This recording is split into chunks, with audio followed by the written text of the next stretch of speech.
मतलब ऐसा क्या है इस मूवी में, एंटी इन्फ्लामेटरी पाकिस्तानी नैरेटिव। ये मूवी तो अनबियरेबल है, इसको कोई देख ही नहीं सकता। इतना गोर, इतना action, animal type, Marco type movie है कि जिसमें सिर्फ और सिर्फ एक गोर और नॉन एक्शन चल रही है, मार धाड़ मार काट चल रही है, वो वाला। धुरंधर तो भाई बिल्कुल बकवास मूवी है। ये तो एक फेक प्रोपेगेंडा मूवी है, राइट विंग के द्वारा बनाई गई है। मनुवादी हो आप तो संघी हो, आप तो हिंदुत्व फैला रहे हो, आप नफरत फैला रहे हो। तो यही चीज धुरंधर ने अब एक बहुत बड़े स्केल पे दिखाई है, जिसका उसको खामियाजा भी भुगतना पड़ रहा है। नमस्कार दोस्तों, आप सभी का फिर से स्वागत है मेरे चैनल पे। मार्केट में ना अभी दो ही चीज़ें ट्रेंडिंग में चल रही हैं। एक है अपनी मूवी धुरंधर और दूसरी है कुछ खास लोगों का मेल्टडाउन। ठीक है, तो अभी उसी के बारे में आज हम इस वीडियो में डिस्कस करेंगे। मतलब ऐसा क्या है इस मूवी में जो कि अपनी इंडिया से लेके बॉर्डर पार तक बर्नौल की ज़रूरत पड़ गई है सब लोगों को। अभी हिंदुस्तान पूरे दो धड़ों में बट चुका है। एक तरफ है जो सबको ये मूवी बहुत ही ज़बरदस्त पसंद आ रही है, जो कि इसके कलेक्शंस में भी दिखाई दे रहा है। लेकिन दूसरी तरफ आप देखोगे कि एक धड़ा है जो कि बिल्कुल इस मूवी को 1 स्टार 2 स्टार यानी अपने आप को एक फेमस क्रिटिक बताते हैं, जो कि वो अपने वर्ड्स यूज़ कर रहे हैं। Inflammatory Pakistani narrative, anti Pakistani narrative. साथ ही में इसके कि भाई ये मूवी तो अनबियरेबल है, इसको कोई देख ही नहीं सकता। इतना गोर, इतना एक्शन फैमिली के साथ नहीं देख सकते। एट ए सर्टन पॉइंट मैं इस चीज़ से एग्री करता हूँ कि हाँ इसमें वॉयलेंस है, लेकिन इसमें जो वॉयलेंस दिखाया गया है वो ऐसा नहीं है कि आप किसी भी तरह से इसको इग्नोर कर दोगे कि नहीं ये सीन नहीं होता तो भाई मूवी का वही इम्पैक्ट रहता। तो इस धुरंधर की जो एक स्पेशलिटी है वो ये नहीं है कि animal type Marco type movie है कि जिसमें सिर्फ और सिर्फ एक गोर और उसको दिखाना है कि भाई फुल ऑन एक्शन चल रही है, मार धाड़ मार काट चल रही है, वो वाला नहीं। तो यही चीज़ें जो अपने लिब्रांडोज हैं उनको अभी भारी पड़ रही है। ठीक है, कि उन्होंने अपने जो ऑडियंस थी उनको ये बताने की कोशिश की कि धुरंधर तो भाई बिल्कुल बकवास मूवी है। ठीक है, ये तो एक फेक प्रोपेगेंडा मूवी है, किसी भी तरह से इसका ना रियलिटी से कोई संबंध है, रियल इंसिडेंट्स पे बनी है but with A fictional story.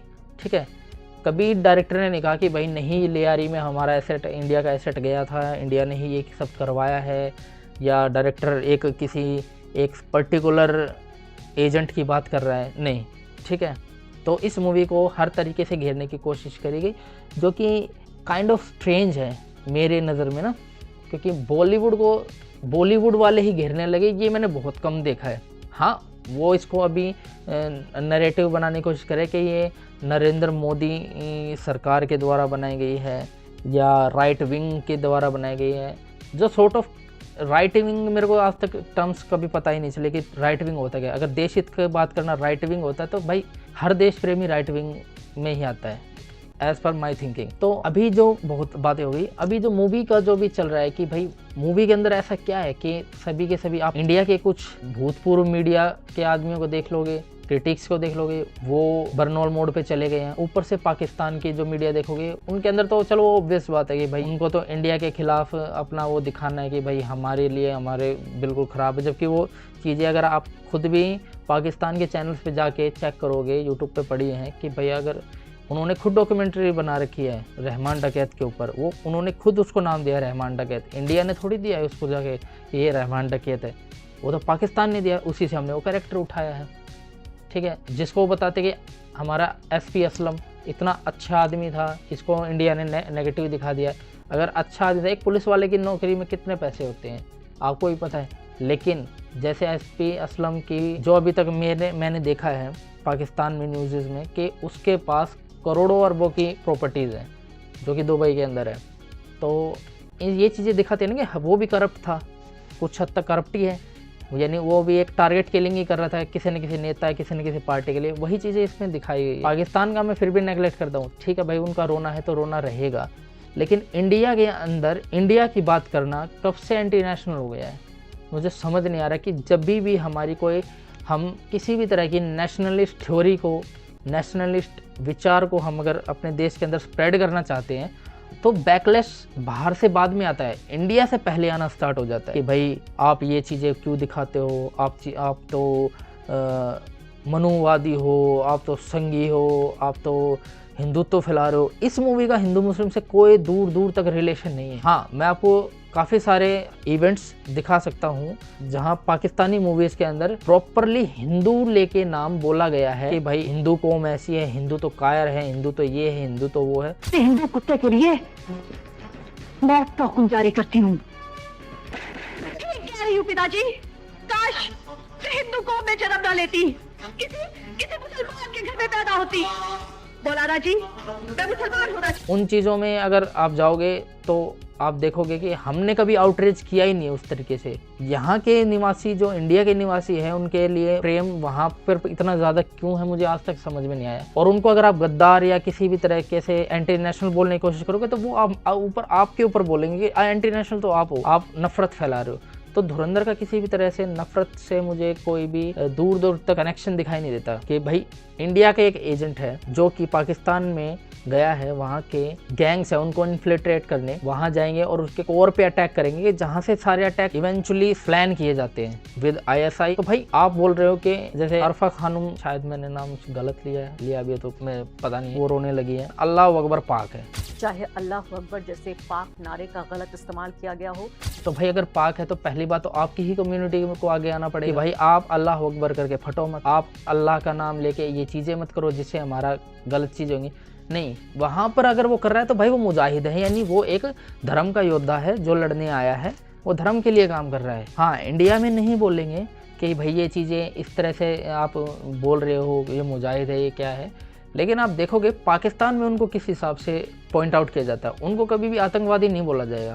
इस हिंदू की मदकारी को अब हाथ में लेंगे कलाशन को, तो हिंदू को तड़पाता जा, ए मुजाहिद आगे ताजा, जुल्म की आन जंजीरों को अब तू तोड़ता जा। उनको जो अगर आतंकवादी इंडिया में आया मरा है तो उसको शहीद बोला जाएगा। इवन इमरान खान ने भी आपने देखा होगा कि भाई उसने, उसका नाम नहीं लूँगा, जो सबसे बड़ा एबटाबाद में आतंकवादी पकड़ा गया था, क्योंकि यूट्यूब मोनेटाइजेशन में शायद इशू आता है और मैं चाहता नहीं, अभी तो मोनेटाइज हुआ नहीं है, पर शायद कभी आगे हो तो इशू आए, तो वो वहीं से पकड़ा गया और उसको उन्होंने शहीद का दर्जा दिया। एक हुआ जी, उसामा बिन लादेन को इन्होंने अमेरिकन ने आके एबटाबाद में मार दिया, शहीद कर दिया। वहाँ के प्राइम मिनिस्टर बोल रहा है कि भाई वो शहीद था, तो यानी आप उसको एक ऐसा आदमी मान रहे हो ना जो आपकी कम्युनिटी के लिए वर्क कर रहा है, आपकी कम्युनिटी के लिए काम कर रहा है। दूसरी कम्युनिटी उसको क्या मानती है उसको उनसे कोई मतलब नहीं है, ठीक है। उनके लिए वो एक धार्मिक बंदा है, एक अच्छा बंदा था, जो कि दूसरी कम्युनिटी ने आतंकवादी बोल के मार दिया। यही चीज़ें अपनी इंडिया में भी चलती हैं कि भाई आतंकवादी को आतंकवादी मत बोलो, टेररिस्ट को टेररिस्ट मत बोलो, उसका भी एक घर है, उसकी भी एक फैमिली है। ह्यूमन राइट्स तो ह्यूमन राइट्स भी होते हैं, किसी के भी ह्यूमन राइट्स हो, चाहे वो आतंकवादी ही क्यों ना हो। लेकिन ये भी तो चीज़ देखो ना, जो मरने वाले इंडिया में उनकी भी फैमिली है, उनका भी घर है, उनके भी बच्चे, उनके पीछे भी फैमिली सफ़र करती है। तो ऐसा तो नहीं है ना कि सिर्फ आप मार के चले जाओ और बोलो नहीं यार कुछ आदमी आए थे मार के चले गए, इट डजंट मैटर, ठीक है। जो पहलगाम में भी कोशिश करी, अब दिल्ली में जब बॉम्ब ब्लास्ट हुआ तभी भी फटा। मेरे को पता है कि मैं वीडियो रिकॉर्ड करते करते काफ़ी दूर तक चला गया हूँ। बात आते हैं कि ये मूवी इतनी ज़्यादा हार्ड हिटिंग क्यों है। जिन्होंने ये मूवी को एक बार देखा है उनके लिए एक एंटरटेनिंग मूवी है, और जिन्होंने इस मूवी को 2 बार से 3 बार देखा है तो वो मेरी बात से कनेक्ट कर रहे होंगे कि मैं क्या बोलना चाह रहा हूँ। ये मूवी अभी तक की बॉलीवुड में जितनी भी मूवीज़ बनी है सबसे ज़्यादा लेयर्ड मूवी है। इसको आप एक बार में नहीं समझ पाएंगे। जैसे आपको मैं ऐसा ही कुछ आपको बताऊंगा तो जस्टिस लीग, जैक स्नाइडर की जस्टिस लीग आपने देखी होगी, 4 घंटे की मूवी थी। तो जैसे जोश व्हीडन ने जो बनाई थी और जैक स्नाइडर का जो विजन था दोनों का अलग था। जोश व्हीडन है जैसे बॉलीवुड और जैक स्नाइडर है आदित्य दर, बिल्कुल सिंपल बता रहा हूँ। पहली बात तो मैं आदित्य दर को यार सलूट करना चाहूँगा, जो उसने मूवी बनाई है। भाई मैंने इस मूवी को 2 बार देखा है, ठीक है। पहली बार देखा है फुल ऑन टेस्टोस्टेरोन, जो लिबरल्स बोल रहे हैं कि हाँ भाई टू मच टेस्टोस्टेरोन है, कि भाई बहुत ज़्यादा इसके अंदर मैनली चीज़ें दिखाई गई है, देशभक्ति दिखा दी है, एंटी पाकिस्तान दिखा दिया है। भाई मैं देख रहा हूँ कि इस बंदे के अंदर ही गट्स है जो इस तरह की मूवी बना सकता है, और उसके पीछे भी एक रीज़न है कि वो इस तरह की मूवी बना कैसे पा रहा है। सिंपल रीज़न आपको बताऊँगा कि वो एक किसी लॉबी का पार्ट नहीं है आदित्य दर। वो 6 साल पहले आए उरी के साथ, ब्लॉकबस्टर दी, चले गए। उसके बाद आर्टिकल 375 शायद नहीं 370, यामी गौतम की स्क्रिप्टिंग में भी मेरे हिसाब से उन्होंने हेल्प करी थी। मैंने इस चीज़ पे रिसर्च ज़्यादा किया नहीं है। हाँ, मैंने आदित्य धर पे रिसर्च किया कि उन्होंने लिखी है अभी जैसे बारामूला, तो बारामूला में भी उन्होंने पॉइंट आउट किया है कि Kashmir is part of India, but only Kashmir a piece of land is part of India, not the people are the part of India. ये बहुत ही मतलब हैवी वर्ड्स हो गए हैं कि जो कश्मीर है वो एक जमीन के टुकड़े के अनुसार तो हमारा है, ठीक है, लेकिन वो जो आदमी है वहाँ पे इंडिया को अपना पार्ट मानते नहीं है ना, वो अपने आप को इंडियंस मानते हैं। जो कि आपने उसके बाद भी देखा था कि वहाँ पर एक मस्जिद थी, उसके ऊपर अशोक स्तंभ था, उन्होंने उसको तोड़ दिया।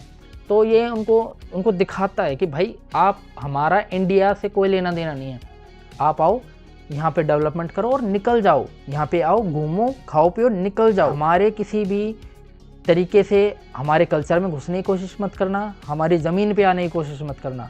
तुम एज ए टूरिस्ट आओ, जैसे एक दूसरी कंट्री में आते हो और चले जाते हो, बस।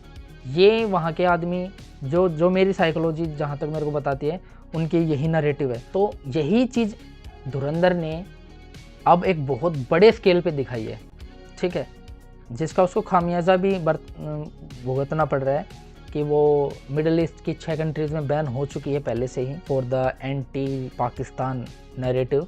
अब ये देखना है कि आप इस चीज़ को कब तक इग्नोर करते हो कि भाई आप एक कम्युनिटी, एज ए कम्युनिटी आप देखोगे उनको, तो वे लोग हमेशा से ही अपना पीछा छुड़ाएंगे कि भाई हम भारत के साथ नहीं हैं।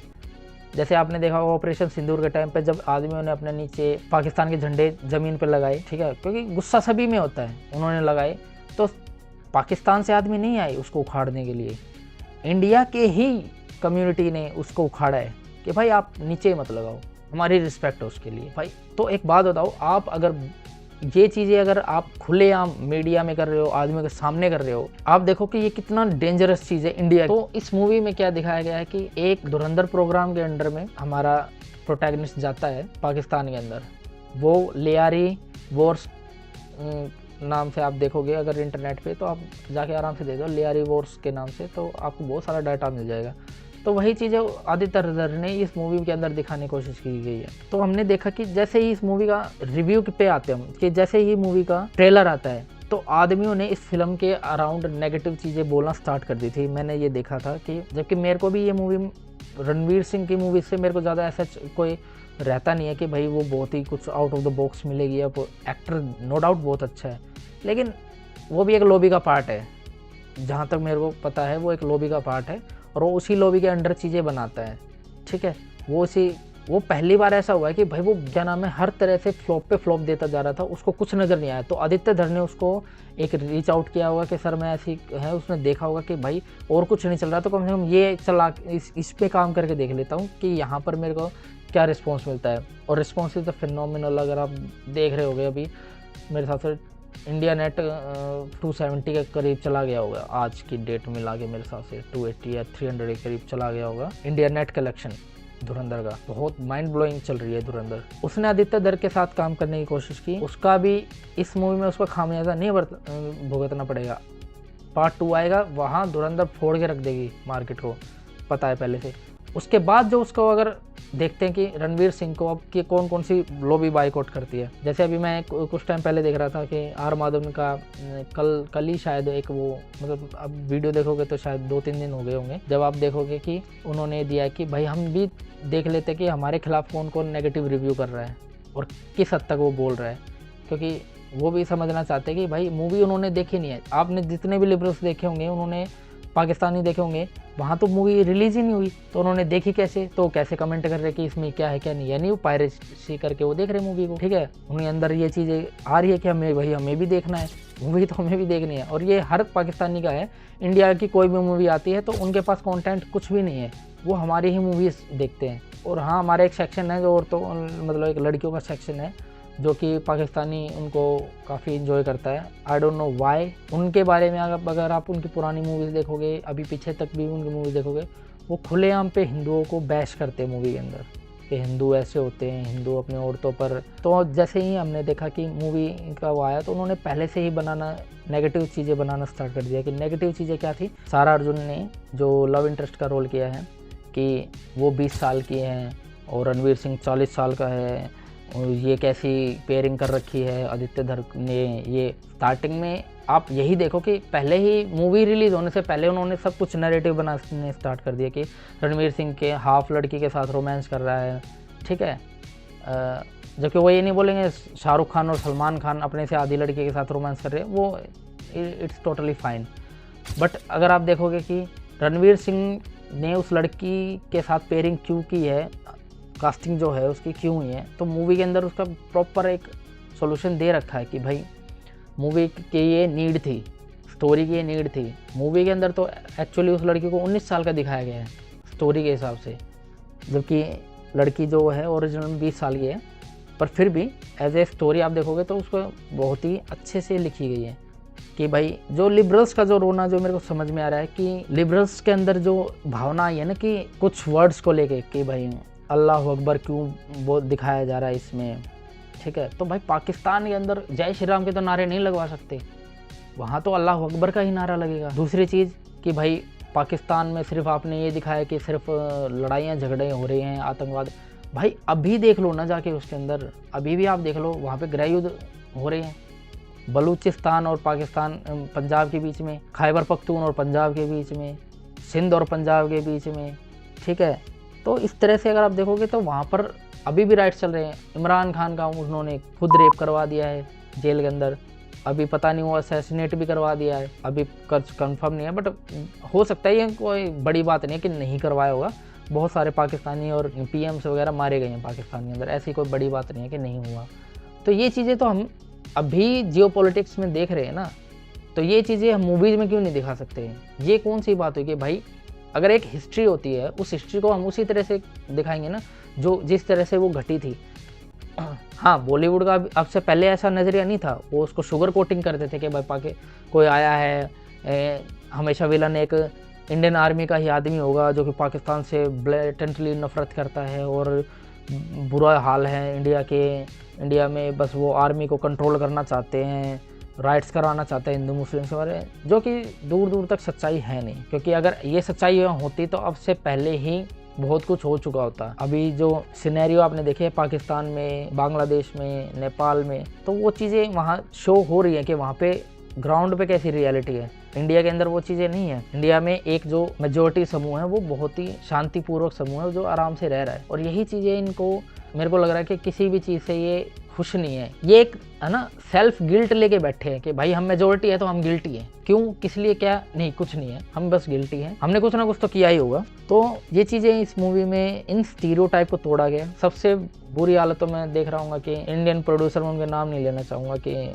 उनके साथ अब क्या हो रहा होगा, क्योंकि वो अपना स्पाई यूनिवर्स कैसे बचाएंगे। YRF का नाम तो ले सकते हैं, YRF जैसे, क्योंकि उन्होंने तो सिर्फ बिकनी में और एक इंडियन पाकिस्तान के स्पाइस के अंदर लव दिखाने में ही उनको सारा प्लेजर मिल जाता है। तो इन चीज़ों को देख के जो ना पब्लिक बोर हो चुकी थी, वो चाहती थी कि हमें सच्चाई दिखाई जाए। जैसे अभी हमने देखा था कि कश्मीर फाइल्स में जिस तरह से वो ब्लॉकबस्टर हुई, तो उससे नैरेटिव को पता चल गया था कि आदमी चीज़ों को अब पढ़ने स्टार्ट कर चुके हैं कि हमने क्या किया है और बाहर वालों ने क्या किया है। हमारे देश विक्टिम रहा है या हमारा देश आक्रांता रहा है, जो कि हमें दिखाने की कोशिश की कि भाई हिंदू राजाओं ने ये कर दिया, उसने वो कर दिया, मुस्लिम्स ने आके यहाँ पे, मुगल्स ने तो आके यहाँ पे लॉ एंड ऑर्डर बनाया है। उससे पहले तो इंडिया में कुछ था नहीं, फिर उसके बाद अंग्रेज़ आए, उन्होंने इंडिया को बहुत सुधारा है, एजुकेशन दी है, कपड़े पहनने का तरीका सिखाया है। तो ये चीज़ें थी अभी तक जो हमने देखी है, लेकिन इन चीज़ों से अब इंडिया फेडअप हो चुका है कि भाई वो चाहता कि हमारे जो जितने भी नेशनलिस्ट बंदे हैं उनको एज ए नेशनलिस्ट दिखाओ। आप उसको ये मत दिखाओ कि भाई वो गलत रास्ते पे चला गया था, वो इंडिया पाकिस्तान में ऐसा कुछ नहीं है, सिर्फ ये बॉर्डर्स बना दिए सरकारों ने। नहीं भाई, सरकारों ने नहीं बनाए हैं, यहाँ के आदमियों ने ही बंटवारा मांग के वहाँ की ज़मीन ली थी, उस पाकिस्तान जो उन्होंने अपने आप को पाकिस्तान बनाया है। आप कब तक इन चीज़ों पर नहीं बोलोगे? अभी तक बॉलीवुड नहीं बोल रहा था, ये अब आदित्य धर जैसे कुछ एक्सेप्शन आए हैं इंडस्ट्री में जो बोलना स्टार्ट किया है, जिन्होंने एज ए गुड वे, उन्होंने फालतू की चीज़ें नहीं दिखाई, उन्होंने एक स्ट्रिक्ट कहानी और एक कैरेक्टर को पकड़ा है कि भाई आप अपना अपना पार्ट करते जाओ, अपने आप मूवी बहुत अच्छी बन जाएगी। तो अब जैसे अभी ये मूवी के रिगार्डिंग बात करते हैं कि भाई उसके अंदर ऐसा क्या खास है कि भाई वो इतना अच्छा कलेक्शन कर रही है। तो आप जब दूसरी बार इस मूवी को, फर्स्ट ऑफ ऑल मैं बताऊंगा कि ये मूवी जब आपकी OTT पे आएगी ना, तो जैसे सलार 1 साल 1.5 साल के लिए अभी ट्रेंडिंग पे रही है ना, तो वो हाल इसके साथ होगा। डेफिनेटली ये ट्रेंडिंग पे रहेगी 1-1.5 साल आराम से, वो पार्ट 1 पार्ट 2 बिल्कुल आराम से, क्योंकि ये इतनी लेयर्ड है। आप इसके है ना एक एक चीज़ें को देखोगे कि भाई कितनी अच्छी से लिखी गई है। कार का जैसे फाइटिंग सीन ले लो आप, जिसके अंदर 4 बंदे बैठे तो कार फुली ऑक्यूपाइड है, उसके अंदर फाइटिंग, उसके अंदर म्यूजिक का जो एक तड़का था, म्यूजिक जो इस मूवी के बैकबोन है, इतने अच्छे से ब्लेंड कर रखा है कि सीन्स भी चलेंगे और पीछे से अलग म्यूजिक भी आ जाए, आपको पता ही नहीं चलेगा कब म्यूजिक चेंज हो रहा है, कब कितना एक अलग गाना था, एक पुराने गाने से एक नए गाने पे शिफ्ट हो गया, इतने अच्छे से ब्लेंड किया गया है। तो ये इसकी एक खास बात है। एक 3.5 घंटे में वरना आप बोर हो जाते विदाउट म्यूज़िक। ये म्यूज़िक के रिगार्डिंग बहुत ही अच्छी मूवी है। और दूसरा आप देखोगे कि जो रणवीर सिंह का जो कैरेक्टर है उसको आप अलग अलग जगह पे उसकी एंजाइटी को फील कर पाओगे इस मूवी के अंदर आप, कि जैसे वो एक एजेंट को पकड़ देता है जो ISI का बंदा होता है, जिसका नाम मैं भूल रहा हूँ, शायद उसका नाम था मेजर इकबाल जब एक इंडियन स्पाई को टॉर्चर कर रहा होता है, Bleed India with 1,000 cuts. वहाँ पर आप रणवीर सिंह को देखो कि उसको देखना भी है वहाँ पे, क्योंकि वो वहाँ का ही आदमी बन के बैठा है, तो उसको देखना भी है। लेकिन उसके अंदर क्या हो रहा है कि अगर मैं पकड़ा गया तो मेरे साथ भी ऐसा ही होगा। और दूसरी चीज़ कि मेरे देश के आदमी के साथ कैसा बिहेव कर रहे हैं ये लोग, जबकि हमारे यहाँ पर तो भाई बिरयानी खिलाई जाती थी, कोई बात नहीं, वो चीज़ें पुरानी है, लेकिन वहाँ पर किस तरह से टॉर्चर किया जा रहा है पाकिस्तान के अंदर, वो चीज़ें दिखाई गई है, जो कि हमने काफ़ी मल्टीपल मूवीज़ में देखी हैं। जैसे सरबजीत में आपने देखा होगा कि भाई कितने बुरी तरीके से उसको रखा जाता था। फिर आप देखोगे कि भाई लड़की को कैसे हनी ट्रैप कर रहा है, जैसे जो पाकिस्तान वाले इधर करते हैं, तो वही चीज़ टिट फॉर टैट करने की कोशिश की गई है। फिर ऊपर से आप देखोगे कि रहमान डकैत, मैं तो अभी भी बोल रहा हूँ कि रहमान डकैत को अभी भी अंडरमाइन करके ही दिखाया गया है, क्योंकि उसका पार्ट जो जिस हिसाब से उसकी स्टोरीज है वो बहुत ही ब्रूटल था। वो चीज़ें अभी भी इसका कम दिखाया गया है। अभी भी ये दिखाया गया है कि वो अपने आदमियों से ये काम करवा रहा है, किसी आदमी ने उसको मार दिया, उसने वो कर दिया, वो बस ये फालतू का गोर इसमें नहीं दिखाया गया है। इस मूवी की अगर मैं बात करूँ तो ये ऐसी एक मूवी है जो कि मैंने आपको बताया कि बहुत ज़्यादा लेयरिंग है इसके अंदर, इसको आप समझ नहीं सकते। जैसे एक सीन मेरे को अभी ट्रिगर किया कि उस सीन के 2 मतलब बनते हैं कि रणवीर सिंह जब 26/11 का अटैक होता है और कसाब को अपने हाथ से वो गन दे रहा होता है, उसके बाद जब वहाँ पे अटैक हो चुका होता है तो एक दिखाया जाता है कि एक लेडीज उसके सामने खड़ी है और एक लड़के को फांसी दी जा रही है। तो वो उस सीन के 2 मतलब बनते हैं, ठीक है, साइकोलॉजिकली। रणवीर सिंह उस औरत इन द सेंस जो महिला है उसको ऐसे भारत माता दिखा रहा है, जो भारत माता रो रही है। ध्यान से सुनना मेरे इस पॉइंट को कि भारत माता रो रही है और उसका बच्चे को फांसी दी जा रही है, बच्चों को मारा जा रहा है। वो मैंने जब पहली बार देखा तो मेरे को ये समझ में आया था कि रणवीर सिंह की कोई फैमिली मेम्बर है, उसका कोई भाई है, उसको फांसी दी गई, इसलिए शायद रणवीर सिंह। लेकिन दूसरी बार जब देखा कि रणवीर सिंह के हाथ खून से सने हुए हैं, तो मेरे को जब थोड़ा सा क्लिक हुआ कि अरे यार ये क्या दिखा दिया इन्होंने कि हमारे देश को ऐसे एक फीमेल दिखाया गया है कि जो रो रही है और उसके बच्चे को मारा गया है और रणवीर सिंह के हाथ पे खून लगा है, कि रणवीर सिंह वो उसका भी एक पार्ट है कि उसके भी हाथ अब खून से रंग गए हैं अपने ही इंडिया से। वो जो सीन था ना, मतलब रोंगटे खड़े कर दिए उसने जब मैंने उस मूवी को दूसरी बार देखा। तो ऐसी लेयरिंग है, उसको आप समझोगे कि आप बोलोगे कि WTF वाले मोमेंट आएंगे आपके सामने कि भाई ये क्या है, मैं तो समझ ही नहीं पा रहा हूँ। जैसे भी एक और सीन आता है कि है ना, इस मूवी का जो एंडिंग थी ना वो भी मेरे को थोड़ी स्ट्रेच आउट दिखी है, लेकिन बहुत अच्छी है। वो जो पार्ट था उसको थोड़ा पहले दिखा सकते थे, लेकिन अभी उसको मैं मूवी जैसे मेरे को इतनी पसंद है कि है ना, मैं तो चाहता नहीं हटे, लेकिन अगर उस मूवी को में ये दिखाया जाता जो सेकंड पार्ट का जो कट है कि भाई रणवीर सिंह का पास्ट ना दिखा के कि भाई रहमान डकैत उठ के बैठा हुआ है और सिगरेट पी रहा है और रणवीर सिंह उसको देख के डर रहा है, तो वो सीन इतना इम्पैक्टफुल है कि हम एज ए ऑडियंस समझ नहीं पाते कि भाई रहमान डकैत मर गया या जिंदा है, क्या है। वहाँ पर इस मूवी को कट करना चाहिए था, ठीक है। तो उससे जो एक कटप्पा वाला जो फिनोमिना बना था ना कि कटप्पा ने बाहुबली को क्यों मारा, वो वाला फिनोमिना बन सकता था कि रणवीर सिंह ने मारने की कोशिश की लेकिन बाय द वे वो बच गया, ठीक है। लेकिन उसके फिर वही होता कि भाई स्टोरी बिल्कुल ही पलट जाती सारी चीज़ें, लेकिन जो मैंने आया मन में वो बता दिया। तो यानी इस स्टोरी को कंपाइल करना कितना मुश्किल है। आप अभी आप सोच के देखो कि है ना, कितनी सारी चीज़ें हैं कि आप बदल सकते थे, कुछ और दिखा सकते थे, और ऐड कर सकते थे, और कुछ निकाल सकते थे, बहुत सारी चीज़ पॉसिबिलिटीज़ है। तो इस मूवी का मैं चाहता हूँ कि है ना, एज ए ऑडियंस की इसके सीक्वल्स बने, धुरंधर एज ए एक यूनिवर्स बने, रियल स्पाई यूनिवर्स जो आदित्य धर खड़ा कर सकते हैं इंडिया के अंदर। और इसको जैसे सलार आप देखी होगी कि उसको आपको देख देख के बार बार रिपीट पे, जब आपको स्टोरी अंदर घुसी है दिमाग के अंदर। इसकी स्टोरी सिंपल भी है, लेकिन अगर आप इसको लेयरिंग, अगर इसके एक एक सीन को देखोगे, एक एक फ्रेम को देखोगे ना, तो वहाँ पर आपको समझ आएगा कि यार इस स्टोरी के अंदर भी कितनी ज़्यादा स्टोरीज है। रणवीर सिंह का एंजाइटी है, रणवीर सिंह का डर है, रणवीर सिंह का गुस्सा है। जब वो लास्ट में दिखाता है कि मैं इन सबको मार दूंगा, ये कर दूंगा, तो उसको दूसरा जो हमारा स्पाई है वो बोलता है कि भाई अगर आप ऐसा कुछ करोगे तो आप जिस बड़े मकसद के लिए आए हो वो सब खत्म हो जाएगा, आप 2-4 आदमी मार के चले जाओगे, फिर से वही पूरा आपको पूरा लेयर ही डाउन मारना है। अभी जो इस चीज़ का मूवी का जो इम्पैक्ट पड़ा है ना, वो सबसे ज़्यादा बॉलीवुड पे ही पड़ा है, क्योंकि साउथ में तो कुछ कुछ मूवी अच्छी आती हैं और बाकी सब ट्रैश आता है उनकी तरफ से भी। ऐसा कुछ नहीं मैं ये बोलूँ कि नहीं साउथ तो बहुत ही अच्छा है, बॉलीवुड बकवास है। हाँ, बट साउथ की 20% मूवीज़ बहुत अच्छी आती हैं। बॉलीवुड का वो मार्जिन 2 से 5% का है कि 2 से 5% मूवी आती है जो कि बहुत अच्छी होती है, वरना सारा बॉलीवुड का ट्रैश आता है, क्योंकि इनको तो अपने बच्चे लॉन्च करने से टाइम ही नहीं मिलता। तो ये सब चीज़ें हैं। तो अभी मेरे को समझ नहीं आ रहा कि मैंने अपनी सारी बातें अपनी रख दी है नहीं रखी है, लेकिन जो मैं कहना चाह रहा था कि मूवी के अंदर आप ना देखोगे तो एक गिल्ट का किसी भी तरह का भाव नहीं है, इसलिए ये मूवी ज़्यादा कनेक्ट कर पाई है ऑडियंस के साथ। वरना 3.5 घंटे की मूवी के अंदर ऑडियंस को बिठाना नामुमकिन बात आज की डेट में, जबकि हम सभी के सभी ऑनलाइन शॉर्ट कंटेंट देख के पागल हो चुके हैं। रिटेंशन टाइम 0 है, और उस टाइम पे, उस पीक टाइम पे आप एक 3.5 घंटे की मूवी थिएटर में पार्ट 1 लेके आते हो। फिनोमिनल, मैं मतलब राजामौली, संजय लीला भंसाली और फिर आदित्य धर, ये मैं मानता हूँ अभी इंडिया के अंदर एक एक्सेप्शनल डायरेक्टर्स हैं। प्रशांत नील भी काफ़ी अच्छे हैं, अभी के लिए अच्छे हैं। हाँ, ऋषभ शेट्टी, उसको कैसे भूल सकते हैं यार, बड़ा ज़बरदस्त। कांतारा, मेरे को लगा था कि कांतारा 1 जो है ना, अभी भी है ना, उसने कम कमाई की है। जो उसकी पोटेंशियल थी मूवी की, वो बाहुबली टाइप की पोटेंशियल थी, नहीं थी तो कम से कम पुष्पा जैसी सड़क छाप से तो भाई बहुत ही बेटर थी, जिसमें एक गुटके वाले को आपने इतना ज़्यादा ग्लैमराइज करके ने 2000 करोड़ के पास पहुंचा दिया उसको।